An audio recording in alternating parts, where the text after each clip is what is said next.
Hello and welcome to the second educational series that is presented and sponsored by the Berks County Area Agency on Aging. My name is Ann Barlet and I'm the host for the series. Our series, the second series, is Are You and Your Home Ready for Winter? And one of our segments that's today is on weatherization saving tips. I think something certainly we can all make use of. And our special guest today is Mike Drumheller from the Berks Community Action Program. And we'll be referring to that as BCAAA when you hear us in conversation. So welcome, Mike, and thanks for being here. I know you've got some great information to share with us today, all about things that we can do, and I think you and I talked before, things that we can do in a sense if we're planning as we're going from summer to winter. Yes. And things that we can do in and around our home to help with energy savings so that we're not spending so much money, right. And can spend the money on other things. There you go, Christmas. All righty, Yes. So let's start right in because we have a lot to cover. The first one, I'll just start it off, is make sure your windows are closed and locked. Yes, we've been doing weatherization for almost 50 years. Now, I haven't been myself personally, but one of the things that we find a lot in homes when we get there, it's like people say, I have such a cold room. This room's always cold and everything else. And that's why we always say to people, you got to take your home from the summer mode to the winter mode. Okay, and what we find a lot is because there's a window open in the bedroom or someplace like that. The bottom sash seems to be all closed, sealed, and everything else, but they neglect the one on the top. Okay, as we have a picture, I can show you one here for an example. If we could see picture number 1 here. There it is. You see the top of that window there. You see the light shining out the little there. Okay. All right. That's behind the blind. All right. So all that cold air is coming in. That window's been open for 3 or 4 years like that. Okay. So 1 inch of a window being open is putting so much cold air into the house and eating up your heating bills, putting your heating bill up, eating up your oil, your gas, or your electricity. So that's why we always tell people, please go around your house this time of year, check all your windows. Okay. It's one of the best things you can Just do. didn't think about it. We had it open for all summer and forgot that it was still open. Exactly. Okay. Right. Yes. And another thing also too, when you check that out, make sure your windows are locked. They're called sash locks. We have a picture of that also, just to give you an idea of what we're talking about. You see those little locks there? People just have them there. They think they're decorative. They don't, they're always unlocked and everything else. Make sure your windows are closed tight and make sure that lock is sealed. That will help keep the window together and keep all the cold air out. Some simple things. Simple things like that, but makes a big difference in a house.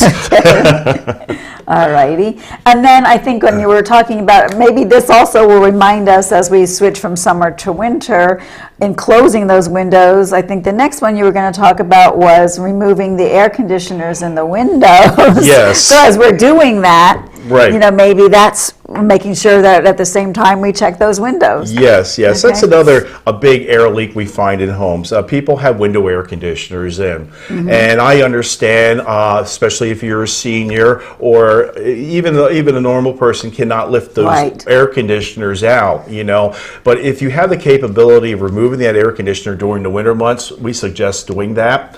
If not, what we like to ask, what you should do is seal the window, around the air conditioner. Those old accordion little sides that come with the air conditioner, they leak so much air. So we have a picture of one just sealed up here. Now this was, so what do we do? You see the sides there where it's sealed up, sealed all the way around there. Basically what we use through the weatherization program is an insulation board, and then we use a silver type tape there to seal it in properly there. That way it keeps all the cold air coming out into your home. This also helps in the summertime with your electric bill, because when that warm air is coming in around that window, it's making your air conditioner run a lot harder, so your electric bill is going to go up a lot higher also. Also, where the window, since the window is up, there's like a area where the windows meet there. There's going to be a gap between both windows there. Okay. You want to also seal that up also, just to stop the air from coming in. But this is a winter and summer type of little treatment you can do to help save on either your heating or cooling bills. Okay, great. Next thing I think that we want to, do you want to stay on doors, windows in terms of stripping, caulking, we can like talk about the doors move here. Forward? Yeah, we're going to go to the doors there. The windows there, that's pretty much what we're looking for, windows there. Also windows, when you're looking at windows, if they leak a lot, if the sash locks don't lock, you may want to put some plastic over your windows, put some weather stripping on the windows themselves also. Now, please clarify what that is for us. Do I go to the store and it says weather stripping? Yes, what am I weather looking stripping. for? Yes, any home improvement store has a section of all this energy conservation stuff, weather stripping for windows and doors and things like that. And there's a lot of different products, and what we always ask as a consumer advisory type of thing, make sure you buy the right product for the right application. Yes. What we find out a lot is like people went out and spent $30, $40 on material and they never got to use it.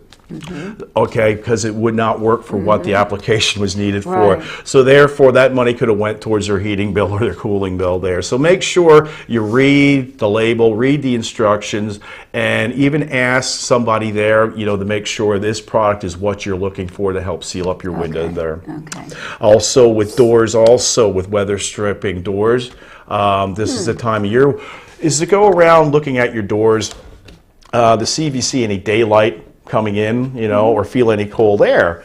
You want to put weather stripping or door sweeps on these doors here. We have a picture of that would be interesting to see that. We have a picture of a door here that has a weather stripping kit on it already. That will make a difference there. As you can see on the side there where the door is, that gray strip going up along the side there.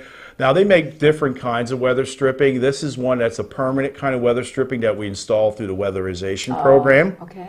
But if you want to do something yourself that's self-adhesive, they make a lot of self-adhesive type of weather strippings. They make foam tapes. They make a V-seal type of product. Again, make sure the product you're buying is what you're looking for, and it's going to be the right product. So I just go in and say, I want to seal my door. Right, and you could buy the wrong product. It could be too thick, too thin, and it will not do the job, and therefore you wasted your money there. So that's what we don't want to happen here when you're doing this. And so then the person at the store will be able to help me with that, or They should I should go in with some kind of knowledge? Well, you should have. What would I share with them? Well, you should tell them how big the gap is. Have an idea because your foam taping type of material there comes in different thicknesses and depths. Okay. Another thing which we found out, make sure it tells you the size of the door it will fit. Some say 14, some say 17, some say 21. Measure your door. If you have a 21-inch door and you buy the 17-inch, you're going to be a couple inches short of weather strips. So now you have to go out and buy a second kit just to finish it off. Okay, good. Those are the tips that I think are really important as we're thinking about what it is I'm prepping for when I'm going to that store. Okay. Right, yeah. And how about, I know a lot of folks, obviously at the bottom of our door, we have that funny little thing that goes at the bottom. Yes, so that door draft. sweep. Yes. I believe in all kinds of shapes. They come in different brands, different shapes and sizes there. And I do believe we have a picture of that just to give you an idea of the folks out there, just so they know what we're talking about here of a door sweep in the bottom of the door there.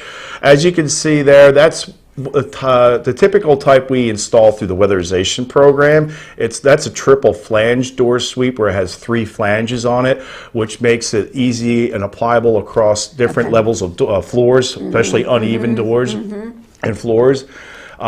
You can purchase those at a regular home improvement center, or you can get self-adhesive also for the individual that wants to do it themselves, where you can just take a scissors, cut it to the size, take the little paper strip off and put it right on there, and good to go. Okay. Good to go. Yes. Sounds good. Where would we like to move to now in our home? Oh, well, next we ask, go to your basement. Okay. Okay, this is another area that we find a lot of air leaks, or people, during the summertime, you had the basement windows open, you had your basement doors open, you know, they get that musky smell out, they leave some air in there, and which is a good idea to do, but now it's winter time and you forgot to close those windows, okay? So now you got all that cold air coming in there, making your floors cold, making your pipes cold, making your ductwork cold. It's just a bad situation. So what we advise people to do is just go into your basement and just to take a look around at your doors and windows. I believe we do have a picture of a basement door here that is closed, or would be not closed, okay? That's the bottom of the stairs there. Now that door is closed and locked up, but if that door is just open like an inch, just like a window, you got all that cold air coming in. Again, that's defeating the purpose of the door being there. So for example, if you don't have a door at the bottom of your basement stairs, which a lot of people don't because they have like a Bilco door on top, and exactly. if you can see a lot of air up there, maybe you just want to take a sheet, some kind of heavy sheet, hang it up there, just a temporary, just to stop that cold air from coming in. Anything to stop the air coming in is all you want to do, just to help keep your home warmer during the winter months. Okay. All right. And I believe also we have a picture of a basement window too here that's sealed up. Now this one here is sort of what we do through the weatherization program. We seal them up. We put an insulation board over it, seal it up. It's fairly inexpensive, keeps all the cold air out, and you can remove it during the summertime if you would like. That's what I was just going to ask, because now that's not a permanent kind of thing, so we can take it out if we want to. Right. And could I slip it back in again then the following winter? Yes, you can. Yes. Okay. And if not, I can take it out, hold it, and place it back. Right. And if not, the material's not that expensive. Okay. It's an inexpensive, a low-cost type of repair there, especially if you have basement windows that do not seal tight. And a lot of older basement windows, they've seen their better days. Yes. And for people who don't open your basement windows, but they're you can see daylight through it, you might just want to seal them, caulk them shut, seal them up permanently. That's not going to hurt anything. Okay. All righty. Now let's move on.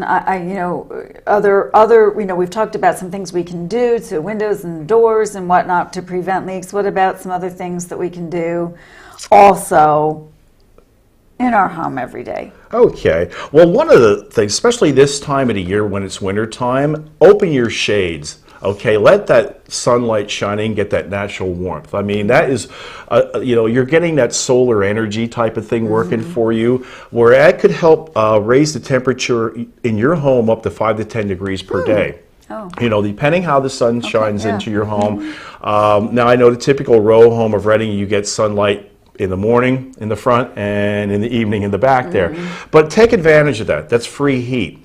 So the warmer it is in the house, the less your furnace is going to run, so the more you're going to save on energy. Okay. I do believe we have a picture of that also here I'd like to show, just for an example of what we're talking about. As you can see there, the shades are open, okay? Letting all that sun shine in, and then we'll show a picture of the shades being closed at night. Okay. Keeping the cold out there and keeping the warmth in. And that is just simple, free. We can all do that. Right, that's true. And if you don't have shades, then put them up. Right, exactly. Okay. So that would be just a great thing to do. And I mean, for instance, I do that in my own home, and it keeps my home at least about 6 to 8 degrees warmer all day long, which helps saves on my energy bill. Sure. Okay. And we've looked at that in terms of helping to keep the heat in. What about some other areas? A lot of, since we're geared to older folks and maybe living by themselves or only one or two people, and you tend to hang out in the same couple of rooms. Yes. You're in your living room and your chair, you've got the bathroom, the kitchen, a bedroom, but you have a bigger house. Right. Else, And that's what we like to discuss when we do energy education type of things with customers. If you're more or less if you have a 3-story home or a big home like that, like you mentioned, there's a lot of rooms that are no longer being used. All right, so there's no reason to have those doors open and letting the heat that you're heating your house with escape trying out to get there. Up there and right, you try to condense the area you want to heat on these areas now. So in other words, especially if you have hot air systems, it's safe to do that. Now, one thing though we want to make clear when you do this though, don't turn your radiators off in those rooms because that room could freeze up and you could cause other problems there. But that will help also slow down the airflow through the house, which will help keep your heat intact there. So again, so your furnace does not have to run nearly as hard. So we can just close the doors. And if the rooms have their own temperature ability to regulate the room temperature, we can lower that a little bit? Yes, you can. Okay. Yes. That way you're not heating that room up because, like I said, it's unused area. You know, your heating area that you really don't need to heat for that. I mean, it's just one of those conservation things that really just work for you. Okay. I guess speaking of heating systems then, I mean, and heat, and we've talked about how to kind of block out the cold air, do some quick things to keep in, use the sun and to keep in the heat. What about the heating systems themselves? What should we know? What should we do about what we've got and be ready for winter? Right. What we do recommend that you do have your heating system cleaned and serviced yearly. Reason therefore is because it's a necessary thing that should be done, not only for improving the efficiency of your heating system, but again for health and safety reasons. To make sure that during the summer months that you didn't get nests built into the chimney, things like that, or any kind of blockage, and to make sure there's a proper draft going on through your home, making sure it's up running efficiently also. So that's one thing we always encourage people to do. And if you have a hot air system, a furnace system, during the winter months you should replace your filter at least every 30 days. That would help also with the draw of the heating system to make it work a little bit more efficiently. I know a lot of people don't. We get in people's homes and it's like, oh, they haven't changed it in probably years. And if you have pets in the basement or if you have a clothes dryer, lint, animal hair gets into those filters, and it makes your furnace work a lot harder to heat your home. Okay. So I won't do true confessions, but I slip a little bit on that too. Well, I know that my filter is a particularly unusual size, so I can't just walk into several different places. I must make it a point to get to the one particular store that carries that size of that filter. So. Right. What about now? You mentioned about having that heating system checked and cleaned. Yearly. For some, that's part of a contract or an agreement I have, right? Yes. If I have that, it could be, and that would be covered in that in terms of cost. Okay, and others may not have an agreement, so there would be an expense to do that probably annually. Do you have, I know this is putting you on the spot, Mike, but do you have like a ballpark of what that might cost me? A general cleaning of a heating system can go anywhere from $125 to $250, depending on the heating system and depending on what is needed there. Your hot air systems generally are easier to clean than a boiler system, so therefore it might be a little bit different of cost there. But what we advise everybody to do is check around, get prices before you have someone come in there and see what it's going to cost. And we always encourage that make sure they do an efficiency test to make sure it's up and running properly. And could that be through the company where I may have the either installed a system or Yes. Okay. And again, simple, maybe I could start, if I don't do it every year, and start slowly with a limited income, maybe putting $10 a month aside, so that even in a year I may have the ability to do that. Right, because if you have it cleaned every year, that means you won't have a costly expense if you let it go for 3 years, because then it gets built up with soot, so therefore it's going to take more time to have the cleaning done, and also could corrode parts, and then you get more expensive repairs. So it's just a good idea to have it done. So again, maybe we could work it into a budget of savings, so we put a little money aside each month, and then we'll have it. Right. I'd like to show the picture of that one. That would be picture number 11 there, of a heating system that has been neglected, and this is what happens to them when they're not cleaned properly. There it is.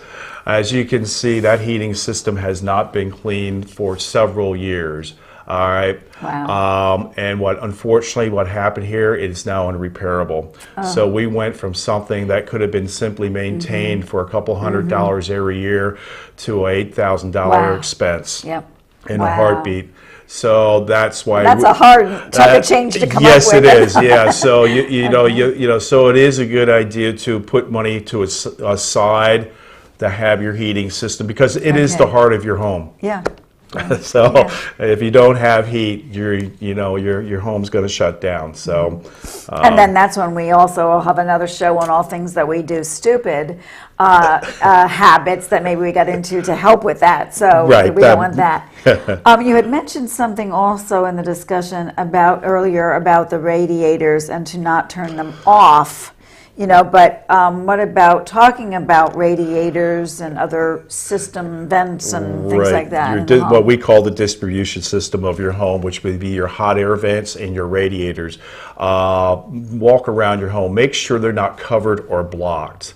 I have a picture of a radiator here. People just got home from vacation, and this was sometime in June or July. And what they did here, as you'll see when we see this picture here, it's funny. They stacked up all kinds of stuff right in front of it. So there you just see a typical corner of a house. Okay, there's some boxes, some luggage, and everything else. But we'll look at the next picture. And lo and behold, there's a radiator behind it. Okay, we find that in so many homes that it's like they wonder why it's so cold in there. Well, when the heat's getting trapped behind there, it's just radiating that heat back to the outside. It's not getting around the home there, or even hot air vents. Where people have them covered up. We find that a lot in children's rooms where they have furniture, the TV, the bed, or the. I was just about to say, in a house growing up, we had radiator and we had a chair next to it because it was positioned perfectly to watch TV. So and you were warm, obviously, sitting right there. Maybe no one else was across the room on the sofa, but you were warm, and that's not a good thing. So that's another thing, and that's a no cost type of energy efficient thing where you just go around, just make sure they're unblocked and open. A lot of times people will turn them off too. Make sure they're turned on. It's like never turn them off. Never turn them off. So that's just one thing that should be done. And I know I mentioned this in our earlier discussion, but I wanted to mention it because again I said we had a radiator and we went around and bled them. Yes. Yeah, that should be done yearly, especially if you have radiators that are only getting warm. Not all the way warm. Go around, feel them during the winter time. If it's like only half of it's getting warm, that means you got air in the system. So you should take one of the bleeder keys. They cost like a couple cents, and you go around there with a little can and bleed the air out of it. Once all it starts running out clear, you're good to go. Okay, super. And quickly, I know winter months and we all want to be warm and it's cold out and everything, but is there a temperature in particular that we should try and keep our house at? Does it matter how high or how? Yeah, the higher you have it, the more your energy bill is going to be. Okay, we try to encourage people to keep your temperature between 68 and 70 degrees. Now people say, well, that's too cold. Well, in the summertime they have the air conditioner on at 65 degrees. So I think 68 and 70 during the winter months should suffice. Now I understand people with medical issues. If you're on blood thinners, you're going to be colder. Elderly will be colder, and we understand that for seniors. So you may have to turn it up. But then we also advise you maybe to wear sweaters. I was just going to say, geez, we can layer our clothing, light layers of clothing, a blanket on us, or those snuggly things or whatever, where you can put a wrap on your arms or in, so you can still read or knit or something, but you've got some warmth while you're sitting there because we aren't moving around. We're not moving, and so our energy, our body heat isn't there because we're not expending energy. So certainly if we know we're going to be sitting there for a period of time, we can layer our clothing. That's a wonderful ideal, because that's what we recommend people to do. It's like wear a sweater if you're feeling colder, move around a little bit there. Get up and take a stroll. Bake something. Hey, that's always a great thing to do. It's the time of year, it's cookie season. So and then call Mike, right? And then give us a call. Yeah, we're not proud.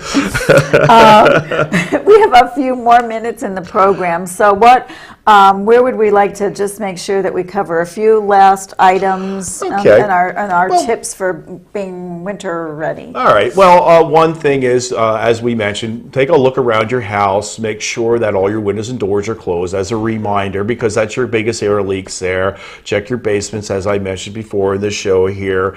Other saving tips are, it's like if you have regular light bulbs in your home, like incandescent light bulbs, the old type light bulbs, consider changing them out either with compact fluorescence to CFLs or LEDs. That will help you also with your electric bills. I often want it is. It's It definitely does. will. And You the will price, see a difference. yes, and the Okay. price of them has come down drastically. Okay. They used to be $5-6 light bulbs. You can now get them at for $1 a piece, $1.50 a piece. Oh, okay. And they use a fraction of the electricity as your regular light bulb was using. So that would definitely Okay. help with your electric bill. And their wattage, the watt that's on the thing is a little different. Yes, in So other words, it shows you though, doesn't it it? gives you the comparison of what Okay. the wattage of a 100 watt would be compared to the LED or at the CFL, which would be lower and would use a lot of electricity. So. Okay, and so you can then, and maybe little by little, change that over. Right, if you especially in can the rooms that you have the lights on all the time. Yep. I wouldn't do the whole house. If Okay. you only turn that light on every now and then and turn it off, you want to use it in the areas that you're going to have the lights on more than 2 hours a day. Okay. Is what we recommend. And another thing is if you're buying appliances, if you have to change out an appliance like a refrigerator, a stove, or a dryer, or a washer, make sure they're Energy Star rated. They still have appliances out there that don't quite meet the Energy Star rating, which is going to use more electricity. So that's just another thing to keep in mind when you're purchasing, new appliances. Okay. Anything else in terms of other general saving tips that we might want to think about? Basically, if and as I said, through the weatherization program, we do a lot more. I mean, this is just some tips here, but if you can, afford to have your home insulated, you may want to add insulation. And other things like that, which get a little bit more costly, but in the long run will help you, will save on your energy. And it's wonderful right now because the cost of those type of materials have gone down also. So it's more affordable than what it was in the past to have your home insulated and air sealed than it was. And certainly, it's better if you can to spend a little here and there, do some of these tips rather than the expensive bill of, as you said, replacing a heating system Right. or other big items that are going to be very costly. Right. In the last minute, I just kind of wanted to, again, thank you, Mike Drumheller with You're Berks welcome. Community Action Program for sharing some of these weatherization saving tips for us. And I would like you to make sure that we know that there are some programs out there that are available to help people, in particular in crisis situations and whatnot, that BCAAA also helps with. Is that correct? Yes. Maybe you want to mention that and a way to reach you at Right. Berks Community Yeah, they Action can. Program. We can be contacted at the weatherization office. If you have any questions or want some other energy tips, we have that information by calling our number at 610-375-9770. We operate quite a few different weatherization programs. We have the state weatherization program. We also weatherize for UGI utilities and also PP&L. Great. Well, thank you so much. welcome. Please make sure that you consider one or a few of these tips. Right now, our winter is seemingly far away, but I know it'll be right around the corner. So thank you for tuning in to the Weatherization Saving Tips segment of Are You and Your Home Ready for Winter?